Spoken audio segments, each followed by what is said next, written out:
Thanks for joining us online as part of Kings Harbor Church.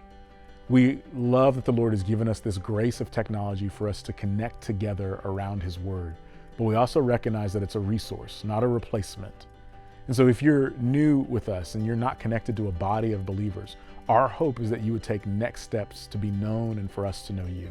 In fact, at the end of the sermon, we're going to share some really tangible steps that you can take to connect with us. As we enter in today, it's part of our series called Lost and Found. We'll be in Luke 15, walking through this picture of the heart of God for lost things and challenging ourselves to engage the mission in the same way. So we're excited to see the way the Lord will shape us and use this for His glory in our lives. Hey, good morning. Good to be with you. Before we jump into our message, I want to share a couple of things with you. The first one, let me start. If we were together physically right now, what you'd be experiencing is this place being turned upside down. You'd be seeing railroad tracks and trains because we'd be getting ready for VBS. And so this week will be our virtual VBS. And I just want to give you an opportunity to hear from our children's ministry team and give you the opportunity to see what VBS is going to be about this week.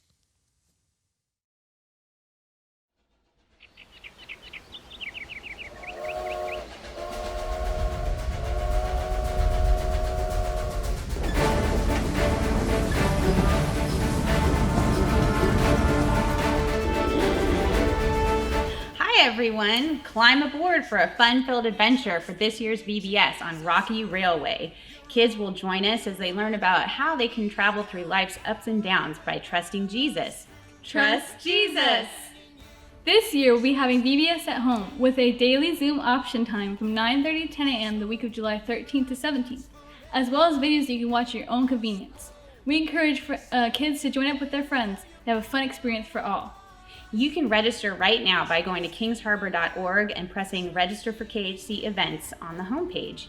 Then you can pick up your packets either at the drive-through prayer today from 1 to 2 in the church parking lot or outside the children's ministry doors at your convenience. Stay tuned for a little sneak peek. Wide open spaces for wide open eyes. We look Oh, goodness! Ask us back here! to the prize.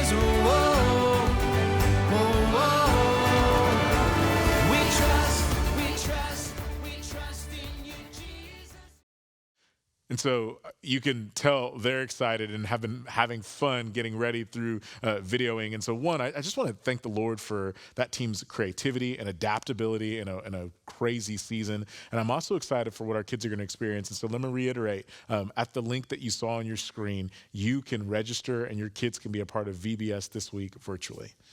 Second thing, Lisa mentioned in the video that if you wanted to pick up your packet for VBS, that you could join us at drive-through prayer. And so today from 1 to 2, we'll be, if you're watching this on Sunday, our elders will be here to just pray for you. And so as you drive up, we'll be socially distanced, we'll be wearing masks, but we'll want to hear what's going on. We want to love you and pray for you. And then also if you need to pick up a VBS packet, we want to make that available to you. And so that'll be happening today from 1 to 2 in our parking lot.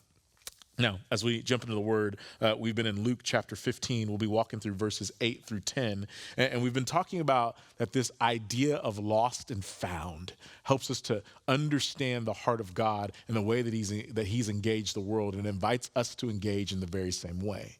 And we've talked through that even as a church, that in this season, we begin to realign our staff. We begin to realign what we're offering in ministry. But it's not just about the what that we're doing. There's this deeper why that if we can get our arms around, I actually think will cause what the text keeps running back to, this sense of rejoicing when we see the fruit of those who are lost being found. And so with that, we've talked through our mission statement a couple of times, and there's that one word in there about making disciples, which is different than just finding those who were already disciples, and the challenge for us to turn our attention towards that. And so this week we'll be jumping, as I said, into verses 8 through 10. And so let me give you the main idea and the table of contents. Here's the main idea. The woman's search for the coin both reflects and foreshadows the lengths that God will go to redeem what is lost. And then second, what we'll walk through as our table of contents, we'll look at parables for a second time because we have a second parable that we're entering into. And then in verse 8, we'll look at the search. And then verses 9 through 10, we will look at the celebration. And so let's pray. Jesus, I eagerly anticipate what you will do in our hearts. I eagerly anticipate what you'll do in the hearts of our kids this week as they learn to trust Jesus. And so, Lord, I pray that in the very same way that they'll be stepping into thinking about trust, that we too will trust you even when you lead us into places that are unfamiliar or you upset what tends to be familiar for us. Speak to us out of a story that we know, but you want us to see oh so differently. It's in your name I pray. Amen. Luke chapter 15, starting in verse 8, would say this: or what woman having 10 silver coins, if she loses one coin, does not light a lamp and sweep the house and seek diligently until she finds it? And when she has found it, she calls together her friends and neighbors, saying, rejoice for me, for I have found the coin that I had lost. Just so, I tell you, there is joy before the angels of God over one sinner who repents. And so what we've been walking through, that at the start of Luke chapter 15, Jesus has these tax collectors and sinners that are coming to him. And the Pharisees are looking at it and they're like, what is he doing? Like, why would he have meals with these type of people? And Jesus, in response to what they're asking, begins to roll into these stories. And so last week we looked at this parable about a lost sheep and the shepherd that went after it. And we called it a shepherd's story. This week we're looking at this woman's story. And then the next 3 weeks, we're going to be looking through this story of two sons and their father, and they're all parables. And so we talked a little bit last week about why parables and what parables are, but I want to recapture that because I think that's important for us.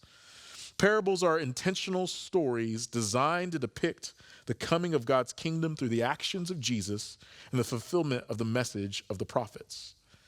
And so there's important things in that one phrase, that it's about the actions of Jesus to establish or reveal the kingdom. And so part of the reason that that's important is because it's more about the actions of Jesus than the actions of you. And so even what we just read, the point of the story is not that you need to clean your house better.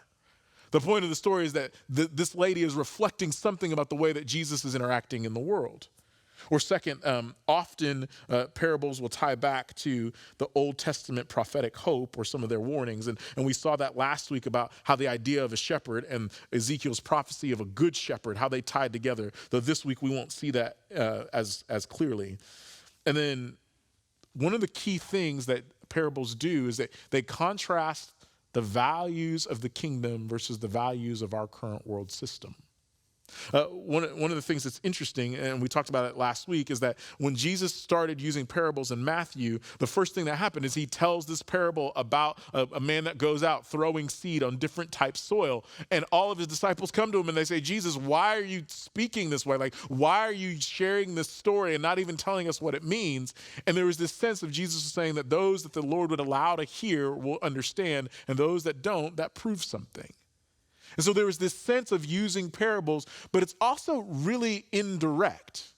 So for instance, even what we just read in terms of the story of this woman, like Jesus could have literally said, hey, here's the thing. The Father's called me to be interested in lost things, interested in lost people, like these tax collectors, like these sinners. And the fact that they're coming to me and repenting is a sense of rejoicing and celebration, and you should be joining in also. He could have just said that straight up, but instead he tells three stories, as if he's trying to get them to get past what they already know and think about something differently. This is not just true of parables, but this is actually one of the ways that creativity works in our mind. A few years back, I read a book called Imagine by a guy named Jonah Lehrer. And he's talking about all these great different inventions and the way that happened. And some of it comes from proximity of creative people. And so that's why the nation of Israel has almost 5 times as many Nobel Prizes as larger nations, because of the people density thinking through things creatively, scientifically. But one of the things that he talks about is there's this thing that happens in your brain where when you stop focusing on the thing that's the problem and go and think about something else, it actually unlocks the problem that you have. And you've probably experienced this.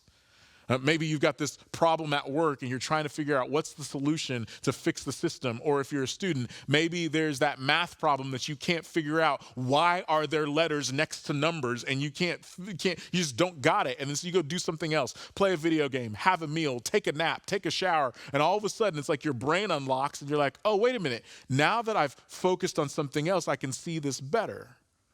Well, in a similar way, parables allow us to see the world differently than we've always seen, because oftentimes if people just push with an argument about how we're viewing things wrongly, that we'll just push deeper into our own thinking, our own systems, our own structures of the way that we think the world should operate. And so Jesus using parables was a brilliant way to get minds to see the world differently and then see how what they were thinking was very different than kingdom thinking.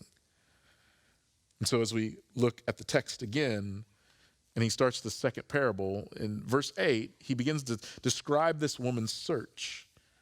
And he again starts with a question. And so this parable is a lot like last week's parable. And so I mentioned that there's kind of three parties in these. There's an authoritative party. And so last time it was the shepherd. This time it's the woman. And then there's these two groups, the group that has not been lost, or the group that's still together, like the coins, like the 99 sheep. And then there's the one that gets lost. And so Jesus asked a question at the start of both parables. The last time he said, which one of you, if you were a shepherd, would not do what I'm about to describe? And the answer was supposed to be, of course, none of us would do that. We would all enter in that way. And this time he starts with the question, what woman, if she had 10 coins and lost one, wouldn't go through whatever she had to do to turn on the light, to sweep the house, and to search diligently to find it? Like who wouldn't do that? And the assumed answer is everybody's going to raise their hand and say, well, of course we would do that. But if we just read it on a quick surface level, I think we miss some beauty of the nuance of what Jesus is doing and the way that he's challenging the way that those Pharisees were thinking and grumbling about what he was doing. And so one is, it's just even really interesting that who he starts the story with both times. I mentioned last week that to be a shepherd was to be one of the worst vocations in that day and age, that you couldn't speak in court or submit testimony in court because you were thought to be so unreliable if you were a shepherd. Well, in the same way, the way that the culture valued women at that time, they were not cultural influencers that had strength and status according to the way that the world system was built at that time. And so sitting with people who in their day and age and in their culture had strength and status and relating them either to shepherds who they would have never wanted to be or women who they certainly didn't relate to is a really masterful move of Jesus. Because he's asking this question. He's saying that in this culture, these people who you don't relate to and don't even think are on your level, if they would go through doing this, if it's normative and if it makes sense, if watching the scenario, if you were just getting a view into a day in their life and you saw this happen, you would say, that makes sense to me. If that's true of them, and ultimately, because we already know that parables reflect what Jesus is doing to reveal the kingdom, and so therefore what I'm doing in this moment is going to be similar to what they're doing, then the question in the middle is, what are you doing? And so Jesus builds this masterful conversation of, if this makes sense for those that are the most common, if you will, doesn't make sense for you. Second thing about it is what she loses. So she loses a coin. If we got into the original language, which is in the New Testament Aramaic and also Greek, there's the word for the coin called a drachma. If you've read through your Bible, you've probably heard Jesus use the word denarius or denarii if he was talking about multiple ones, and they have similar value. They're about a day's wage. And so this woman has 10 days worth of income, and she loses a day. Now, mind you, depending on where you're at on the economic scale, losing a day's wage could be crippling. But there's also this sense of, if you got 90% of your income, you should probably be okay. And so what I don't want to miss is this coin is not $1 million. It's not a lottery ticket. It's not this exorbitant amount of money. Reading this text, and there's a historical view that is hard to prove, that oftentimes that coins used in this fashion or thought of in a group were kind of like a bridal dowry. And so there's usually some emotional significance when people preach this and say, okay, well, if she loses part of the coin, she can't be identified as the bride. And I wish that were more true, because that sounds like a good preaching point, that if we lose what the Lord has given us, that we're not the bride that he's called us to be. But I actually don't think that's what Jesus is trying to do here. I think he's just saying this woman loses one coin, and regardless of the value of it to you, for her, it's important enough that she starts walking through these actions. And then he lists out, and what makes this parable slightly different than what we heard last week is last week, the shepherd went and looked for the sheep, put him on his shoulders, and brought him back home. And it just feels like, it feels like it's nice, tidy, like he knew where he went, and he had his tile little tracker on him, and he just knew exactly where he was, grabbed him, and he went back. But this feels like this lady did some work. That she turned on lights, that she was moving furniture to sweep the house, that she was looking diligently. And maybe one of the things that's important about parables is sometimes we try to assign meaning in parables in a way that may not be helpful, even though our hearts are right in it. The language for this is allegory. So there's a way of reading this where it's like, well, she lit the lamp. And so what does that mean? I got to assign meaning to it. Well, the word of God is a light unto my feet. And so if we're going to go after the lost, we must use the word. And then we could say she swept the house. And that broom probably wasn't like our broom. It was probably like palm branches. And palm branches represent the peace of the Lord coming. And so we need the Lord's presence. And then we can move into seeking diligently. Like the Old Testament says that the eyes of the Lord are looking for people who will seek after him. And so if we want the Lord's favor, we need to be seeking in the same way that she's seeking. And we could make all of that mean something, and that actually sounds like it's a really good plan for evangelism, but I don't actually know that that's what Jesus is trying to say. I think he's trying to ground in real world reality that this woman lost a coin, and she was willing to do whatever it took within her house to find it. That this wasn't a cursory glance of saying, well, I guess I lost it. That it wasn't this feeling of, that coin. And that's one of the things that's also interesting is he doesn't tell you how the coin gets lost. He doesn't tell you how the sheep gets lost either. And I just don't think he cares about the detail. The point is that something that's lost, that we seek after it. But it's interesting because I think if we knew the detail of how it got lost, I think it would change the way that we searched and pursued. So if it's that coin that just always gets lost, that always just tends to roll away, some of us would be like, that's not worth the effort of going after it. Or it's that coin that just keeps falling into addiction again, maybe it's not worth going after.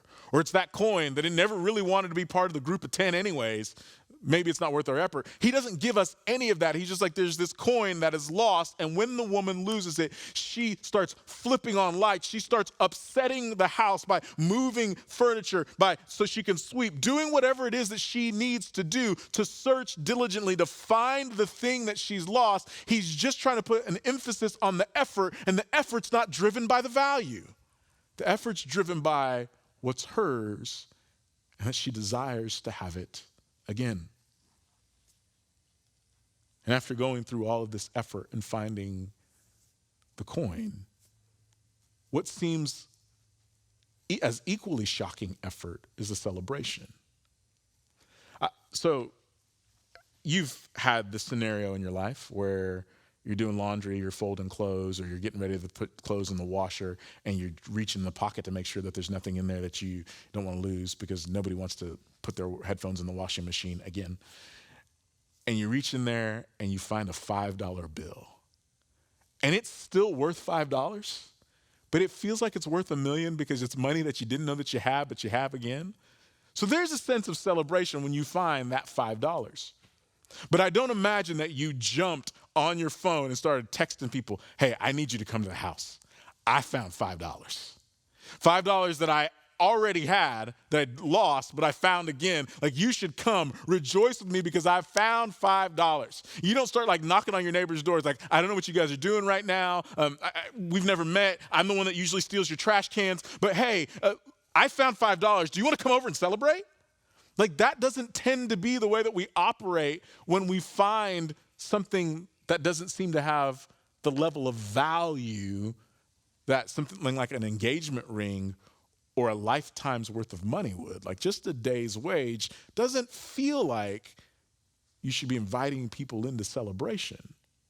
But as Jesus tells this story, it goes back to what he said about the shepherd and the sheep and how there's this level of celebration. And there he says that when the one that repents, there's this celebration over them compared to the 99 that needed no repentance. This week, what we're hearing him say is that there's this celebration in heaven, that the angels of heaven are having this all-out party because someone who needed to repent repented and came back to the Lord.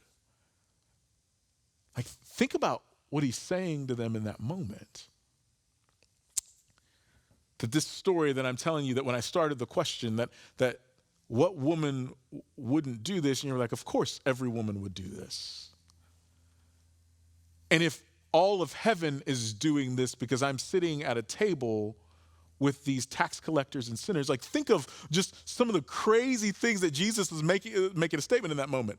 That he's saying that these tax collectors and sinners, that you would look like as people that should have nothing to do with the people of God, that I'm treating them like they have always been mine, they just happen to be lost.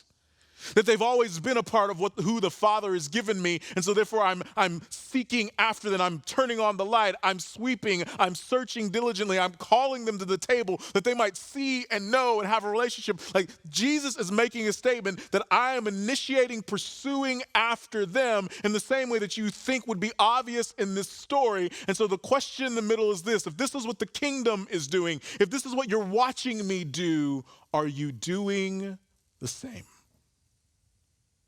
And even as we enter into the story of the two sons and the father, that question will become all the more clear.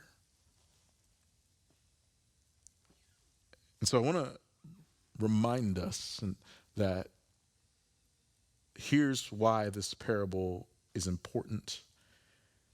That the woman's search for the coin both reflects and foreshadows the lengths that God will go to redeem what is lost. And I carefully use that language because it reflects what he had already done and reflected, and it was foreshadowing what he was getting ready to do. And so the theologian Augustine, he wrote a book on the Trinity that I'm currently reading with a group of guys. And he talks about this distinction out of Philippians chapter 2 about Jesus becoming a servant. And I love the way he thinks about it, the way that he's leading through it, because it really makes this distinction of God the Son never lost any of his godness, but he was willing to lower himself to be a servant. In fact, a couple of years ago during the summer, we preached through the book of Philippians, and we kept going back to that text, Philippians 2, and that what seems to be this hymn about Christ making himself less, him emptying himself, him considering his equality with God not something to be grasped. And at the time, Capenna preached it. And when we were studying together as a team, our teaching team, one of the things that he kept bringing to the table is like, I want to illustrate this with some kind of analogy. And so he's trying to figure out, like, what's a person that people would look up to and say, okay, they're the pinnacle of physical or cultural or wealth. Like they're the type of person that everybody wants to be. And then what's the lowest status? And we couldn't come up with a great analogy that could actually show the distance between what God the Son is and what he became as becoming a man who walked around, according to his words, without a place to lay his head. And so think about the lengths that God would go to search after what was lost, that God the Son would condescend himself down to being the broken image of humanity that is actually rebelling against God, to be somebody that was despised and rejected and not even accepted in his hometown, to be sitting at a table with tax collectors and sinners, finding what was lost and having people judge and criticize him.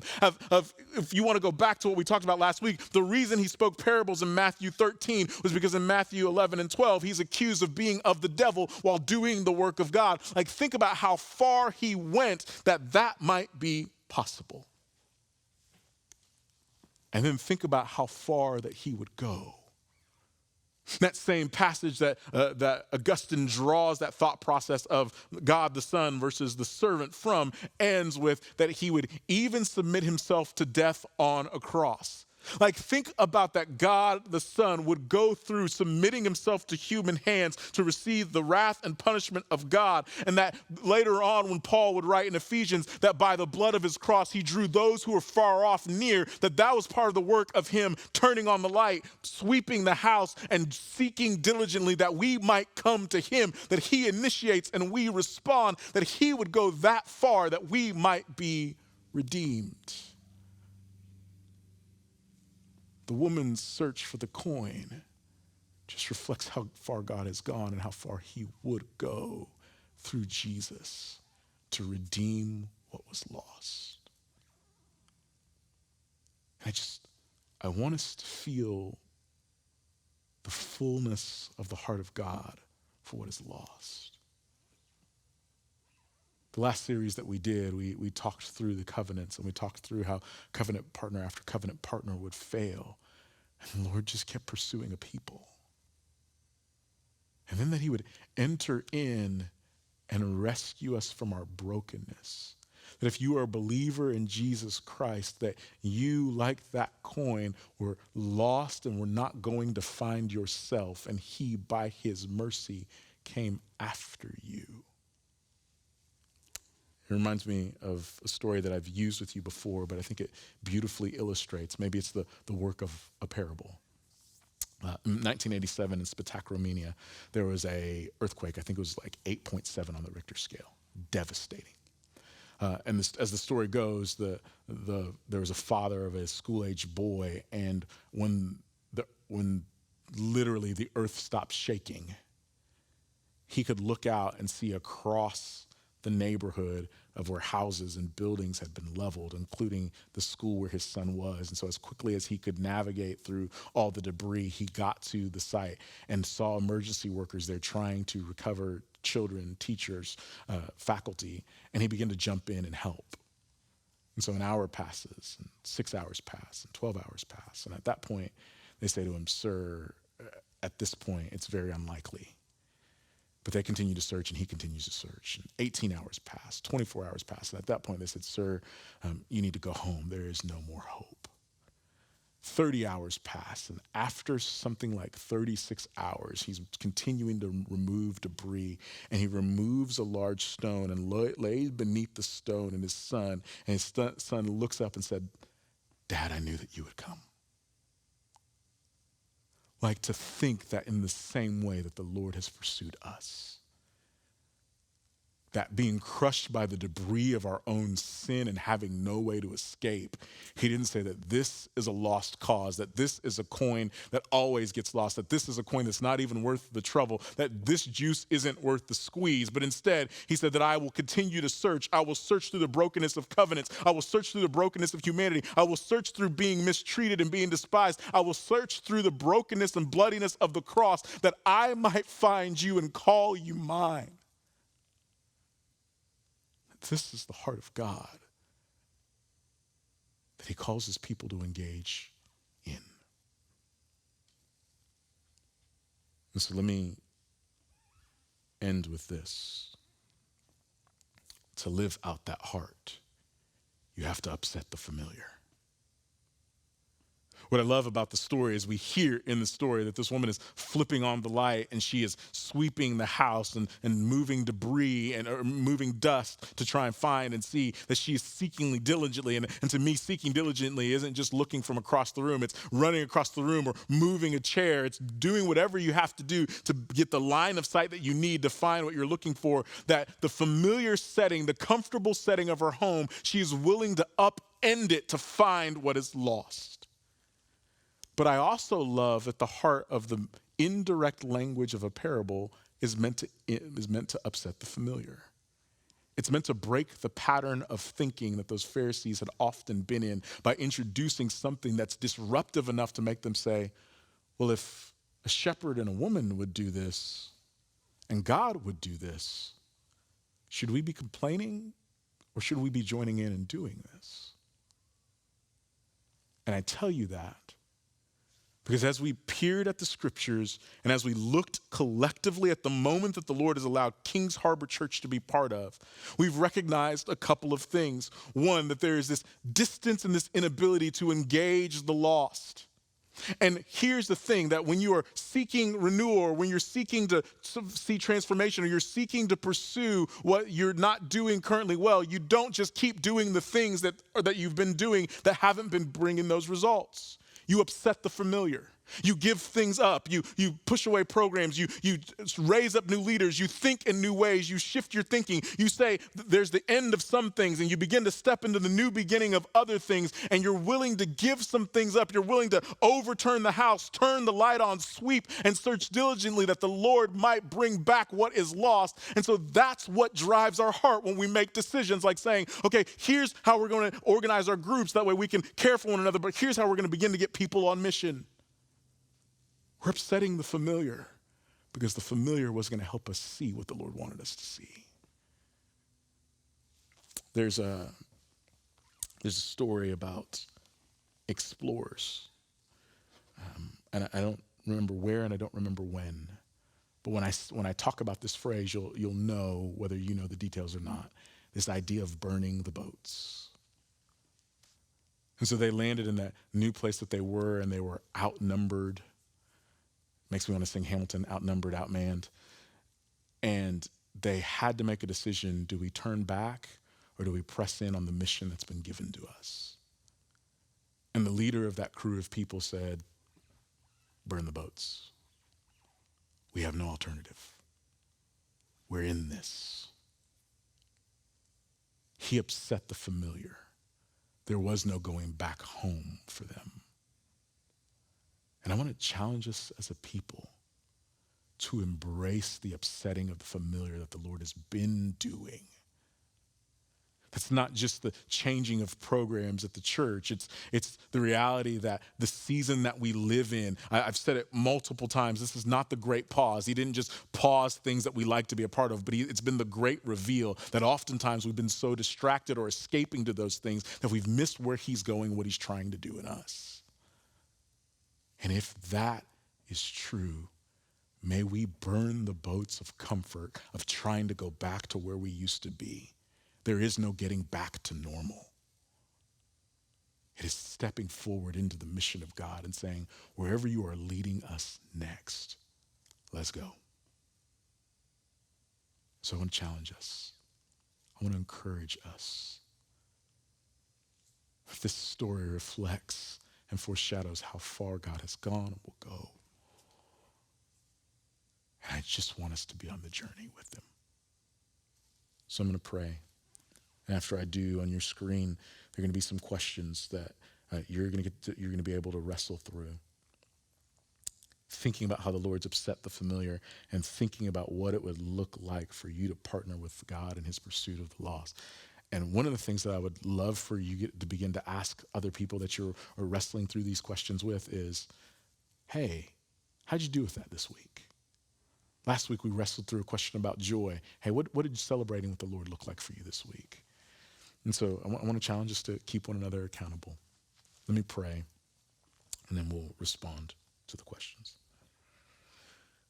Jesus, it's not lost on me that right now somebody may be watching this who didn't know that you were willing to go so far for them. But Lord, I pray that they would hear your heart. That you would go from being eternally loved, eternally honored, eternally praised, God the Son. And while you never lost that status, you were willing to lower yourself and be a servant. To lower yourself and be a man. To lower yourself and be, like the parable would show, a shepherd, or to be a woman. Those who didn't have influence or status in the culture, you were willing to reject status that you might be near to and go after what was lost. Would they hear and would they know that? And then, Lord, would we be the instruments that you use to upset the familiar and draw them to yourself? And maybe that's people that are in our own homes, or maybe those are people that are in our neighborhoods, or maybe those are people that we're going to encounter at work, or maybe people that we will encounter on the other side of the world as you send us. But Lord, would you make us a people who are so willing to upset the familiar that we burn the boats of going back to the way things were, and we long to join you in your pursuit of what will be. It's in your matchless name I pray. Amen and amen.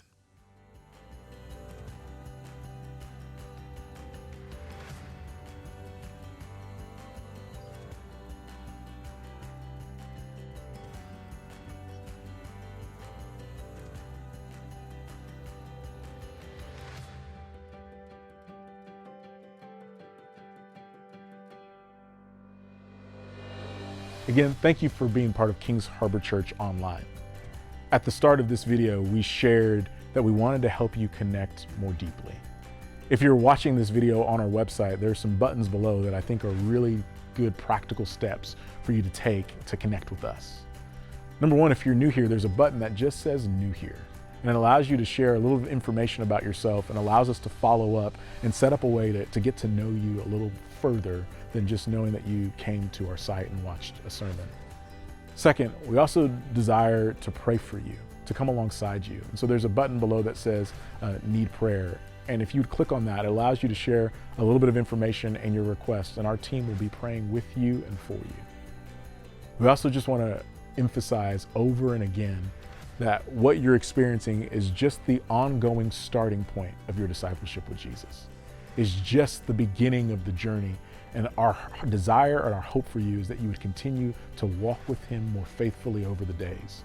And that may look like entering into a community group where you're doing life on life and living out the gospel together. That might be the courageous step of committing your finances, being generous towards the mission of the church by giving on a regular basis. That might mean trusting the Lord to use you. And we often say here that we don't just dismiss you at the end of a sermon. We send you back into the world to be part of God's mission, to reflect his heart for lost things. And so whatever that next step is, we just want to encourage you to trust the Lord in it and to show that trust by taking that practice and making it a regular part of your life. We're excited and we can't wait to hear what the Lord's doing in and through you.